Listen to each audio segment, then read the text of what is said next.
Dehydration రాకుండా ఉండడానికి only నీళ్ళు మాత్రమే తాగితే సరిపోతుందా అని. సో వాటర్ ప్రాపర్గా తాగితే చాలా మంచిది.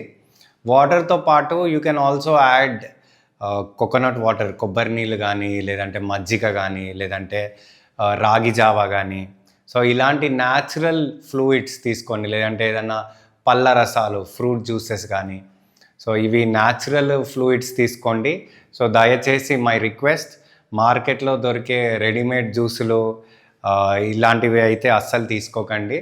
సో ఈ స్టోర్డ్ జ్యూసెస్ మీకు ఏదైతే మార్కెట్లో బాటిల్స్లో దొరుకుతాయో, క్యాన్స్లో దొరుకుతాయో, సో చాలా మంచిగా రియల్ ఫ్రూట్ జ్యూస్ అని చెప్పేసి వాటిపైన అడ్వర్టైజ్మెంట్ ఇస్తారు, కానీ అందులో అది ప్రిజర్వ్ చేయడానికి చాలా కెమికల్స్ అయితే వాడతారు. సో మీరు న్యాచురల్గా అప్పటిదప్పుడు తయారు చేసిన ఫ్లూయిడ్సే తాగండి. అది మజ్జిగ అయినా, కోకోనట్ వాటర్ అయినా, ఫ్రూట్ జ్యూస్ అయినా, రాగి చావా అయినా, ఏదైనా సరే. సో వాటర్తో పాటు సమ్మర్లో ఇవి కూడా తీసుకుంటే చాలా మంచిది. సో బాడీని ఇంకా బాగా కూల్ చేస్తాయి, ఎస్పెషలీ మనం ఎక్సర్సైజ్ చేసినప్పుడు, లేదంటే ఏదైనా స్పోర్ట్స్ ఆడినప్పుడు.